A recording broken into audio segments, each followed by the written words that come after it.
사도행전 4장에 사도들이 예루살렘 성전 마당에 들어가 모인 사람들에게 예수님의 부활을 전합니다. 이 사실을 알게 된 제사장들과 성전 맡은 자들, 사두개인들이 몰려왔습니다. 여기에 제사장들은 성전에서 대제사장을 도와서 제사와 의식을 접전하는 사람들이었습니다. 성전 맡은 사람들은 성전을 관리하고 성전의 경계 임무를 맡은 사람들이었습니다. 당시에는 사두개인들이 있었는데 이들은 유대교의 제사 제도를 적극적으로 지지하고 대제사장들을 지지하는 사람들이고 이들은 귀족 계급에 속했던 사람들입니다. 바벨론 포로에서 돌아와서 예루살렘 성전이 무너질 때까지 약 한 300년 정도 유대교회를 주도적으로 이끌어왔던 사람들이기도 합니다. 이들은 유대교의 실권을 잡았고 정권에 야합하고 종교적으로도 이 사람들은 보수적이었고 로마 제국에 아부를 하는 세속적인 사람들이었습니다. 이 사두개인들은 죽은 자의 부활을 믿지 않았습니다. 그래서 예수님이 부활하신 것을 부인할 수 없는 그런 사실이었지만 이들은 예수님의 제자들이 예수님의 시체를 몰래 훔쳐가서 그리고 부활하셨다라고 이렇게 거짓말을 하고 있다는 이 헛소문을 퍼뜨린 사람들이 바로 이 사두개인들이었던 것을 보게 됩니다. 예수님의 제자들은 처음에는 부활하신 예수님을 만나지 못했습니다. 처음에 예수님의 부활을 목격한 사람은 막달라 출신의 마리아라고 하는 이 여인이었죠. 그러나 예수님은 차례차례 이 제자들을 만나 주십니다. 그리고 40일 동안 이 땅에 계시면서 자신이 부활하신 것을 보여주셨습니다. 그리고 제자들에게 예루살렘을 떠나지 말고 성령을 입힐 때까지, 성령의 세례를 받을 때까지 예루살렘에 꼭 머물러라고 하는 말씀을 하시기도 했습니다. 이 제자들이 이렇게 부활하신 예수님을 만났고 그들이 예수님의 말씀에 따라 예루살렘을 떠나지 않고 10일 정도 기도하는 가운데 성령의 능력을 받습니다. 즉 성령 충만함을 받게 됩니다. 그리고 이들은 주님의 지상 명령인 복음을 전하는 일, 이제는 바로 예루살렘 성전에서 주님의 죽으심과 부활을 전파하게 됐습니다. 이 사도들은 유대교의 심장부인 예루살렘 성전에 들어가서 부활하신 예수를 증거합니다. 예수를 십자가에 달라 죽인 사람들이 모여있는 이 성전, 이 모든 것을 잡고 있는 무너지지 않을 것 같은, 그리고 예수 그리스도의 부활을 완전히 부인하는 이 성전 안에서 지금 이 제자들은 주님이 부활하셨다고 하는 것을 증거를 합니다.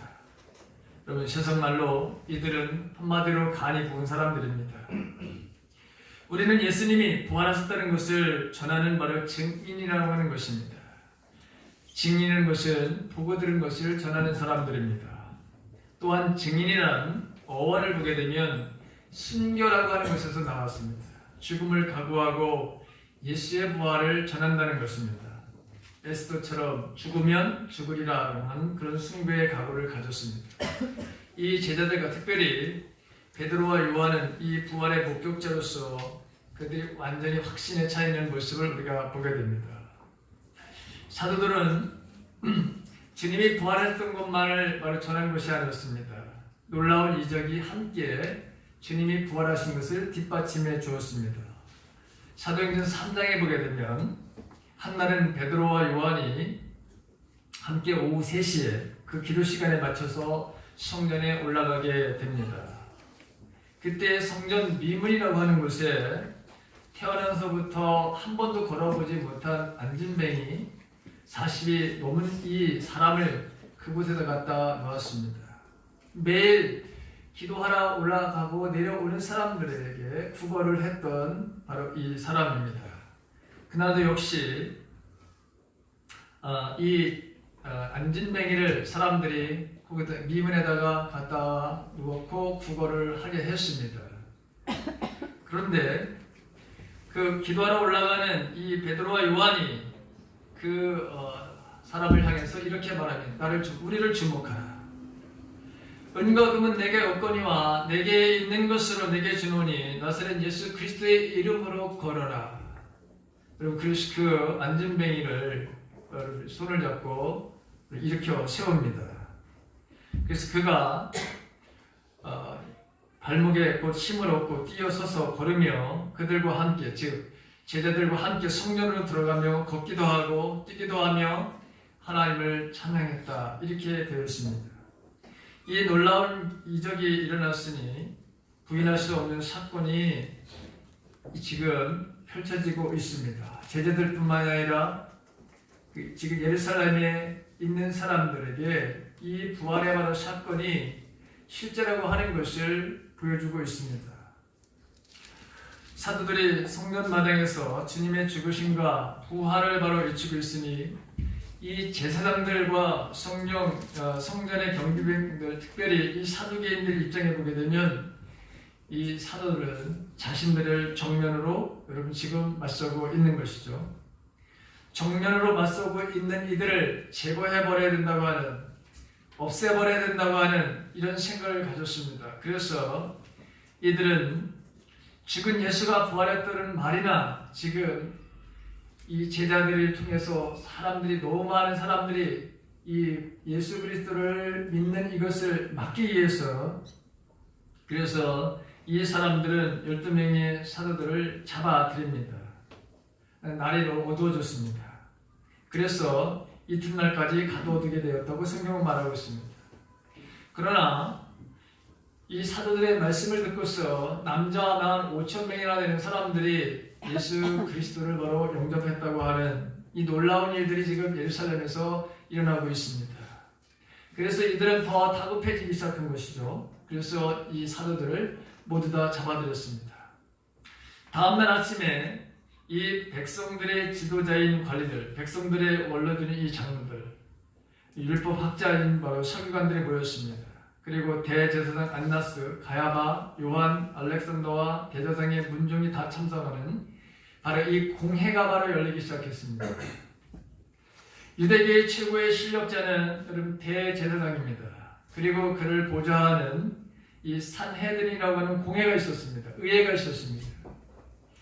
이 산헤드린 공회의 의장은 대제사장이었고 그들을 보좌하는 제사장의 바로 대표들, 이 사람들이 모였는데 의장을 바로 제외하고는 70명으로 구성된 이 사람들이 지금 이 제자들을 바로 신문하고 있습니다. 너희가 무슨 권세와 누구의 이름으로 이 일을 행하였느냐? 도대체 당신들에게 어느 누가 성전에 들어와서 예수가 살아났다고 하는 이것을 전파하도록 허락해줬느냐? 누구의 권위로 이런 일을 행하느냐? 격분해서 그들을 바로 호통치고 있습니다. 이때 베드로가 성령에 충만해서 말을 하기 시작합니다. 백성들의 지도자들과 장로 여러분, 우리가 오늘 신문을 받는 것이 병자에게 행한 착한 일과 또 그가 누구의 힘으로 낫게 되느냐 하는 이 문제 때문이라면 여러분 모두와 모든 이스라엘 백성들은 꼭 알아야 될 것이 있습니다. 이 사람이 이렇게 치유를 받고 성한 사람이 된 것은 여러분이 십자가에 못 박아 죽였으나 하나님이 죽은 사람들 가운데 살리신 나사렛 예수 그리스도의 이름을 힘입어서 이 사람이 이렇게 치유된 것입니다. 그리고 계속해서 그들은 이렇게 말합니다. 너희 집 짓는 사람들에게 버림받은 예수님은 돌이었지만 그 진 모퉁이의 머릿돌이 되시는 분이 바로 예수 그리스도시다. 그리고 또 한 가지는 천하의 어떤 이름도 예수 이에는 어떤 다른 이름도 구원을 받을 만한 이름을 주신 적이 없다. 오직 예수 그리스도만이 구원을 받을 수 있는 유일한 이름이다 라고 하는 것을 그들이 선포하고 있습니다. 사실 유대교의 이 공회원들은 깜짝 놀라게 되었습니다. 왜냐하면 베드로와 요한은 언제나 그들이 어떤 위기 상황에 도달하게 되면 모두가 다 여러분 도망쳤던 사람들이었습니다. 예외 없이 모두가 다 도망을 갔던 사람이었습니다. 그래서 이들은 공회를 열게 되면 반드시 이들은 뭔가 새로운 행동을 취할 거라고 하는 생각을 가졌습니다. 그런데 여러분 전혀 그런 반응이 나타나지 않았습니다. 한 번만 뭐 살려달라는 등 이런 것들을 이들은 하지 않았습니다. 오히려 당당하게 오히려 이 사람인 베드로나 요한이 원래 배운 사람이 없는 보잘것없는 사람들인 줄 알았는데 그렇게 당당하게 말하는 것을 보고 오히려 이 사람들이 놀랐다는 것입니다. 더 놀랍고 황당스러운 것은 나면서 한 번도 걸어보지 못한 40대가 바로 넘는 사람이 매일 자신들도 그 성전을 오르면서 내리면서 보았는데 그런데 그 사람이 완전히 치유돼 가지고 제자들과 함께 서 있으니 제자들이 전한 예수가 살아났다고 하는 주님이 살아났다고 하는 이 사실을 부인할 수도 없는 것이죠. 거짓말이라고 할 수도 없고 비난할 수도 없는 상황에 놓여져 있었던 것을 보게 됩니다. 난처하게 됐습니다. 도대체 이 일을 어떻게 할까? 저렇게 당당하게 이야기하는 저 제자들 그리고 온전하게 우리가 늘 보아왔던 이 사람이 치유된 이 사실을 지금 이 예루살렘에 있는 성전에서 왔던 본 사람들은 모두가 지금 보고 있고 적어도 남자만이라도 5,000명이 넘는 사람들이 예수가 부활했다고 하는 증거로 이 사람이 바로 치유되고 있고 저렇게 비굴하고 도망갔던 사람들이 당당하게 예수가 살아났다고 하는 그것도 자기들이 바로 지금 무시무시한 권력을 가지고 있는 이 70명 앞에서도 당당하게 말하는 저들을 도대체 어떻게 할까? 할 수 있는 것이라고 하는 것은 다만 이 소문이 더 이상의 지금까지 전해진 이 사람들에게는 어쩔 수 없지만 더 이상 소문이 다른 사람들에게 퍼져나가지 못하는 것만을 우리가 막자. 그래서 예수의 이름으로 아무것도 말하지 말고 또 예수님이 부활했다고 하는 것을 어떤 것도 이야기하지 말라. 엄중하게 경고를 한 것에서 우리가 그쳐야 된다. 이런 합의를 바로 보게 됩니다. 자, 그런데 여러분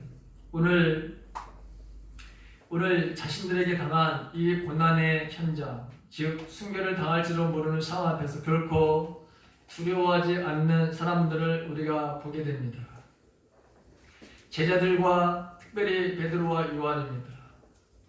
저들이 성전 미문 앞에서 나면서 안진뱅이가 된 사람을 고친 일로 인해서 이 소요가 바로 일어났다고 생각하는 사람들, 그러나 이들은 예수가 부활했다고 하는 바로 이 사실을 더 확실하게 더 분명하게 알 수 있었던 것은 바로 이 안진뱅이를 바로 고친 사건입니다. 자, 이들은 지금 그 당시에 최고의 무시무시한 바로 이 공회라고 하는 곳에 지금 와 있습니다. 여러분, 이 사내들인 공회는 아주 무시무시한 곳입니다. 우리가 알다시피 예수 그리스도를 바로 죽인 이 법정이기도 합니다. 이들은 없는 것도 만들어서 사람들에게 죄를 씌울 수 있는 막강한 바로 그런 권력을 가진 사람들입니다. 이 사람들이 판단을 내려서 결정을 하게 되면 어느 누구도 번복을 할 수 없습니다. 심지어 이들이 출결을 하게 되면 이 사람들은 여기서 다 자기들이 바로 삼는 모든 것을 다 쫓겨나고 또한 자신들이 어떤 처지를 받을지도 모르는 그런 상황입니다.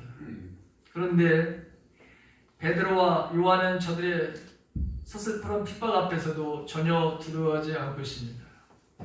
13절을 보니까 저희가 베드로와 요한이 기탄 없이 말함을 보고 본래 학문이 없는 범인으로 알았다가 이상히 여겼다고 오히려 말하고 있습니다. 기탄 없이 말한다고 하는 것은 여러분 담대히라고 하는 것입니다. 이 사도들에게 어떤 마음이 있었습니까? 세상 어떤 모습도 여러분 이제는 그들에게 말하고 그들이 보고 들은 것을 말하지 않을 수 없는 이런 두려움이라고 하는 것이 그들에게 없었다고 하는 것입니다. 우리가 알다시피 이들은 원래부터 이런 사람이 아니었습니다. 이렇게 담대한 사람들이 아니었던 것을 우리는 압니다. 여러분 베드로를 보십시오. 아마 성경의 인물 가운데 베드로처럼 이 극단을 오고 간 사람들이 아마 없을 것입니다. 베드로만큼의 그렇게 왔다 갔다 하는 인생을 바로 산 사람은 별로 없을 것입니다. 우리는 베드로가 주님의 수제자로서 3년 동안 예수님을 따르면서 주님으로부터 철저하게 훈련을 받았습니다. 베드로는 다른 제자들보다 주님이 더 사랑했던 제자입니다. 그리고 다른 제자들보다 더 믿음을 바로 더 주려고 예수님은 노력을 하셨습니다. 변화산이라고 하는 이 산에도 여러분 베드로가 거기에 바로 가서 예수님 이 다음에 부활의 어떤 모습으로 될 것인지를 가르쳐줬던 사람 중에 한 사람이 바로 베드로입니다. 요한도 여러분 마찬가지죠. 자, 얼마든지 이 베드로는 주님께서 보여주신 그 이적의 바로 사건을 통해서도 주님을 바로 신뢰하며 확신을 가졌을 만한 그런 훈련을 받았던 사람이기도 했습니다. 그런데 이 베드로를 한번 생애를 한번 우리가 봅시다. 물론 베드로는 주님으로부터 칭찬을 받은 적도 있습니다. 너희는 나를 누구라고 생각하느냐는 주님의 질문에 주는 그리스도시요 살아계신 하나님의 아들입니다. 그렇게 고백했던, 그래서 주님으로부터 칭찬을 받기도 했습니다. 그러나 주님께서 자신이 이제 내가 죽게 될 것이고 3일 만에 나는 부활할 것이라고 하는 이 이야기를 했을 때에 베드로는 절대로 그런 일이 일어나서는 안 됩니다 라고 그렇게 말했던 사람이기도 합니다. 그때 예수님으로부터 책망을 받게 되죠. 사탄아 뒤로 물러가라, 이런 말을 바로 들었던 사람입니다. 왜냐하면 너는 사람의 일만을 생각하는 것이다. 하나님의 일을 생각하지 않고 사람의 일을 생각하는 그것 때문에 여러분 책망을 들었던 사람입니다. 주님이 계속해서 자신의 죽음과 부활을 이야기했습니다. 그러다 보니까 예수님을 따르던 사람들이 점점 예수님을 다 배반하고 여러분 떠나갔습니다. 주님이 십자가를 지시기 바로 그 전에 많은 사람들이 예수님을 떠나갔습니다. 예수님께서 제자들을 향해서 너희들도 나를 버리고 떠나갈 것이냐 이렇게 여러분 질문했습니다. 그때 베드로는 또 아닙니다. 주님의 진리가 여기 있는데 우리가 누구를 따라가겠습니까? 다른 사람들은 다 주님을 부인한다고 하더라도 나는 절대로 부인하지 않을 것입니다. 죽음의 자리까지 나는 갈 것입니다. 그렇게 장담했던 바로 사람이 베드로였습니다. 그런데 주님이 잡히시던 밤에 이 11명의 제자들과 함께 도망을 쳤던 사람도 역시 베드로입니다. 심지어 주님께서 뭐라고 하면 오늘 밤 다 물기 전에 네가 3번이나 나를 부인하게 될 것이다. 이 주님의 말씀대로 정말 부인을 했던 사람이 베드로입니다. 3번째는 아주 저주를 하면서 맹세를 하죠. 내가 그 사람을 알지 못합니다. 이렇게 바로 부인했던 사람이기도 합니다. 부활의 첫 번째 소식을 알려준 이 막달라 출신의 마리아의 말을 듣고 제일 먼저 또 무덤으로 바로 뛰어갔던 사람도 베드로입니다. 정말 알 수 없는 행동을 지금 하고 있죠. 자, 주님의 빈 무덤을 보았습니다. 그리고 주님의 시체를 썼던 세마포도 여러분 봤습니다. 그런데 그런 현장에 가서 빈 무덤을 보고 그 세마포를 여러분 보았지만 주님이 살아나셨다고 하는 부활에 대한 확신을 갖지 않았습니다. 그는 7명의 제자들과 함께 여러분 고향을 가서 배를 가지고 또 고기를 바로 잡는 것을 모습을 우리가 보게 됩니다. 베드로는 참 이상했던 사람이에요. 아마 7명을 데리고 갈 정도로다가 뭔가 여러분 세상적으로는 끌리는 뭔가 매력이 있던 사람인 것 같았어요. 열심히 바로 고기를 잡았습니다. 그런데 그날따라 한 마리도 여러분 잡지 못했습니다. 그래서 그들은 지쳐 있었고 낙심한 그런 가운데 어느 누군가가 이야기를 합니다. 너희들이 지금 배 오른쪽에 그물을 던져라. 그 제자들이 그 소리를 말하고 다 듣고 정말 배 오른쪽에 그물을 내렸습니다. 놀라운 일이 벌어졌습니다. 고기가 너무나도 많이 여러분 잡혔던 것이죠. 그때에 어떤 제자가 그렇게 많은 사람이 누군가를 바로 주목하기 시작했는데 바깥에서 그 호숫가에 그 밖에서 이렇게 많은 사람이 예수님이라고 하는 것을 바로 알게 됐습니다. 그래서 예수님이다 그렇게 소리를 쳤어요. 그러자 베드로가 옷을 여러분 벗고서 일을 했던 것 같아요. 다시 옷을 입고서 제일 먼저 또 뭐죠? 그 호숫가를 그 호수에 바로 자기 몸을 던져서 걸어 나온 사람도 바로 이 베드로예요. 자, 그리고 예수님이 뭐라고 하죠? 베드로에게 내가 이 사람들보다 나를 더 사랑하느냐? 이렇게 묻습니다. 자, 내가 사랑하는 지금 여기 있는 제자들보다 그리고 내가 사랑하는 부모보다 정말 나를 더 사랑하느냐? 여러분 그렇게 물어봅니다. 그러면서 이제는 내가 정말 그렇다면 고기 잡는 것 그만두고 사람을 낚는 어부가 되라. 즉 내 양을 쳐라. 내 양을 먹이라. 사명을 주십니다. 도저히 주님 앞에 설 수 없은 부끄러운 말하는 모습을 가지고 있는 대표적인 사람이 바로 베드로입니다. 그러나 주님은 그를 비난하거나 책망하거나 원망하지도 않습니다. 실패한 자라고 그를 바로 꾸짖지도 않았습니다. 베드로는 오히려 변함없는 주님의 사랑을 그가 깨닫게 됩니다. 그는 더 이상의 사람에 매이지 않습니다. 누구보다도 자신의 약점을 있음에도 불구하고 자기가 이렇게 왔다 갔다 하는 바로 인생을 바로 사는 것을 누구보다도 잘 아시는 주님이 자기에게 새로운 사명을 바로 주시는 것에 대해서 이제 그 사랑 앞에 자신을 내어드립니다. 이게 베드로의 바로 모습입니다. 여러분, 우리들도 이 베드로와 같은 이런 모습이 저와 여러분들에게 있지 않습니까? 어떤 때는 정말 주님이 살아계신 것 같아서 그래서 내가 모든 것을 주님을 위해서 내가 드리면서 인생을 살겠습니다. 그런데 어느 순간에는 예수님이 여러분 보이지 않습니다. 그래서 왔다 갔다 하는 바로 이런 인생을 바로 살고 있지 않습니까? 자, 오늘 이 예루살렘 이 당당하게 무너지지 않을 것 같고 견고하게 자기들을 바로 죽일 것 같은 이런 공회 앞에서 지금 베드로와 또한 이 요한과 다른 12명의 바로 제자들은 여기에 바로 있습니다.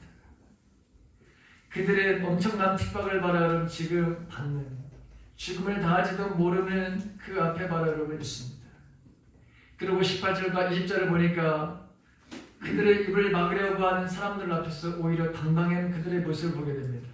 뭐라 그랬냐면 예수님의 제자들을 불러서 경계해서 이제 예수의 이름으로 말하지도 말고 가르치지 말아라.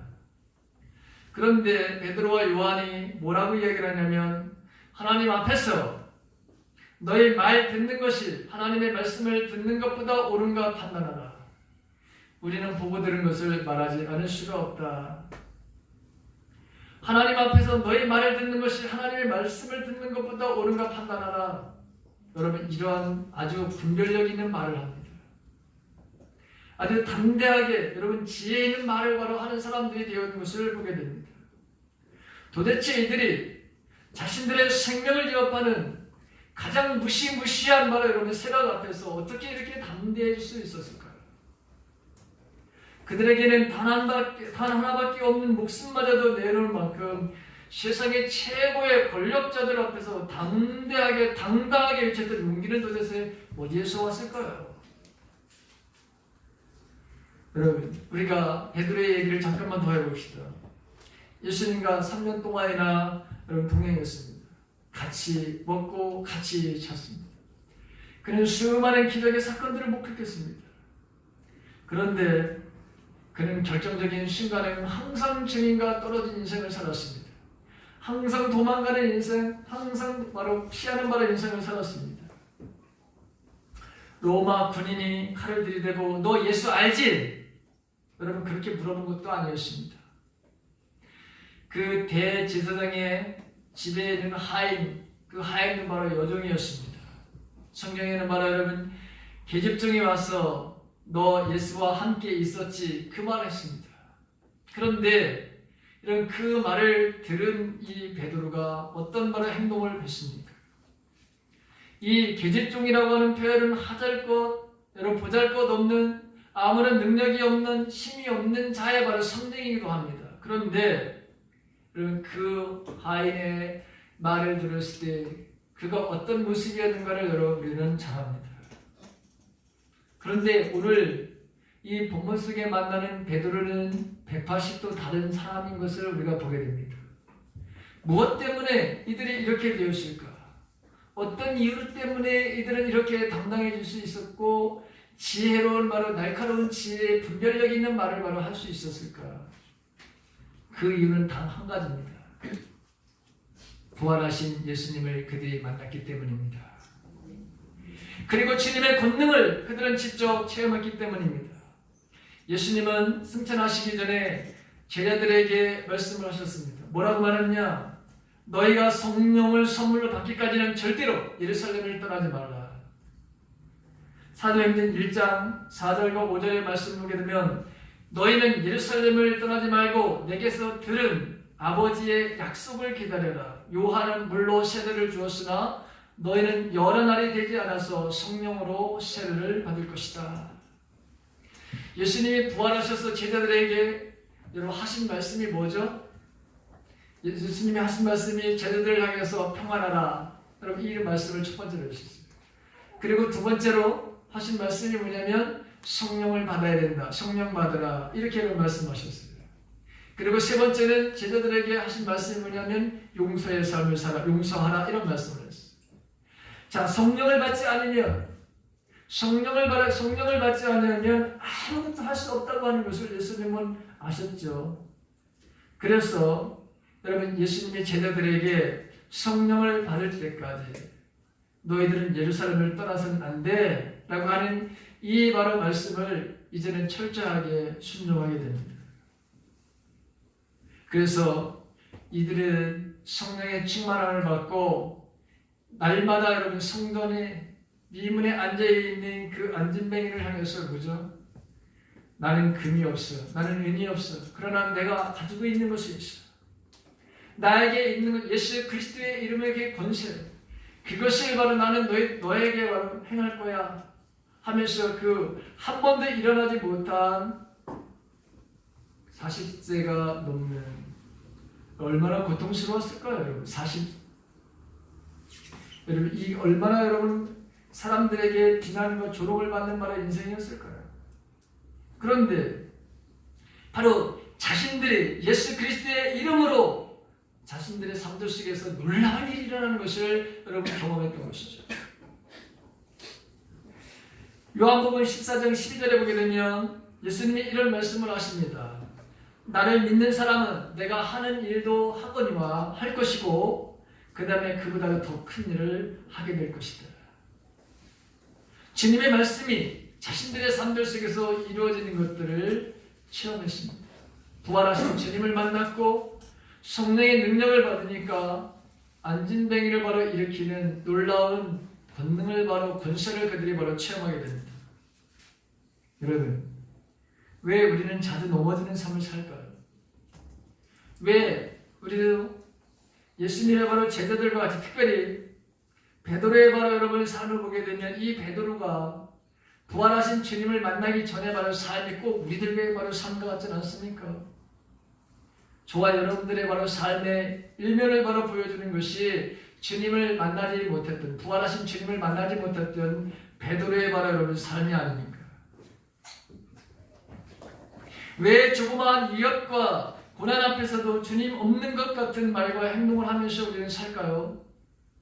이유는 한 가지입니다. 부활의 주님을 아직까지 우리가 못 만났기 때문에 그렇습니다.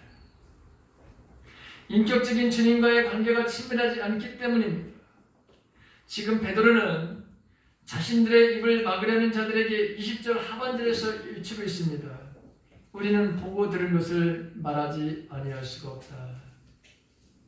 베드로에게 이렇게 당당함과 대담함 그리고 이런 권세와 날카로운 지혜가 어디에서 왔는가? 그 13절의 그 이유를 우리가 10절을 보게 되면 이 사람들도 그 사람들도 즉 이스라엘 이 지도자들도 그렇게 담대하게 말함을 보고 그들이 원래 배우지 못한 사람들 학문이 없는 범인으로 알았다가 이상하게 여겼더라 그렇게 말하고 있습니다. 그런데 우리는 이 베드로가 이렇게 당당하고 담대하고 날카로운 지혜로 하나님의 말씀을 전하는 이 이유가 어디에 있는지를 우리는 8절에서 그 우리가 답을 얻게 됩니다. 여러분 8절을 한번 보십시오. 8절을 한번 같이 읽습니다. 다 같이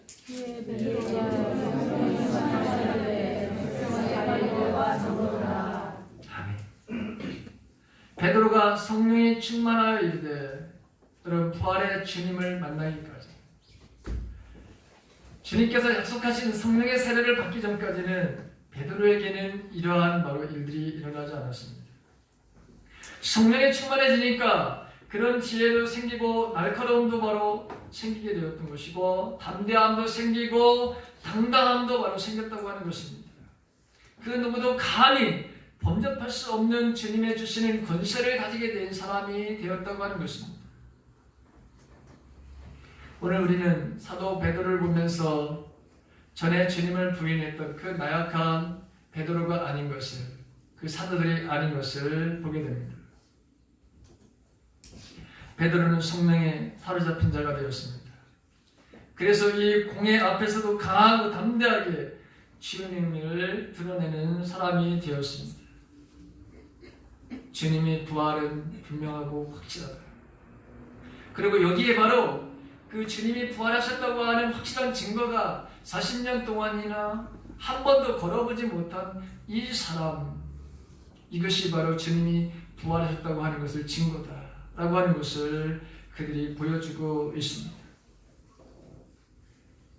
사도행전 1장 8절에 있는 말씀같이 오직 성령이 너희에게 임하시면 너희가 권능을 받고 예루살렘과 온 유대와 사마리아와 땅끝까지 이르러 내 증인이 되리라 하시니라. 이 말씀이 오늘 베드로와 요한 다른 사도들에게 나타나고 이루어지는 것을 우리가 보게 됩니다. 사랑하는 성도 여러분, 오늘 이 부활절을 지키면서 혹시 여러분들 가운데도 어떠한 바로 일들로 인해서 두려워하는 그런 일들이 여러분들에게 있습니까? 여러분들이 당당하게 내가 주님의 자녀라고 하는 것을 내세우지 못할 만한 여러분들을 두렵게 하는 세상에 어떤 존재들이 있습니까? 그리고 내가 당당하지 못한 어떤 내가 자유스럽지 못한 바로 삶을 살아가는 이런 모습이 혹시 저와 여러분들 삶 속에 있습니까? 여러분들 짓누르고 있는 그 모든 것으로부터 여러분 자유하지 못한 그런 삶을 살고 있지는 않습니까? 오늘 베드로와 요한 그리고 이 제자들은 부활하신 주님을 만났습니다. 그러면서 그들을 바로 위협하는 그들을 죽음으로 바로 내세울 수 있는 그런 권력을 가지고 있는 이 사람들 앞에서도 당당하게 외치고 있습니다. 그리고 그들을 위협했던 모든 그 두려움으로부터 완전히 벗어난 삶을 살고 있는 것을 보게 됩니다. 완전히 죽음을 초월한 자유의 삶을 살고 있는 것을 보게 됩니다. 부활의 신앙은 바로 이렇게 위대하다고 하는 것입니다. 주님을 만난 사람들은 이 세상의 그 어떤 것으로부터도 얽매인 인생을 살지 않는다는 것입니다. 오늘 부활의 신앙으로 저와 여러분들이 다시 일어나는, 다시 용기를 갖는 담대한 바로 신앙의 삶을 살기를 주님의 이름으로 간절히 바랍니다. 부활의 주님이 저와 여러분들의 손을 붙들고 계십니다.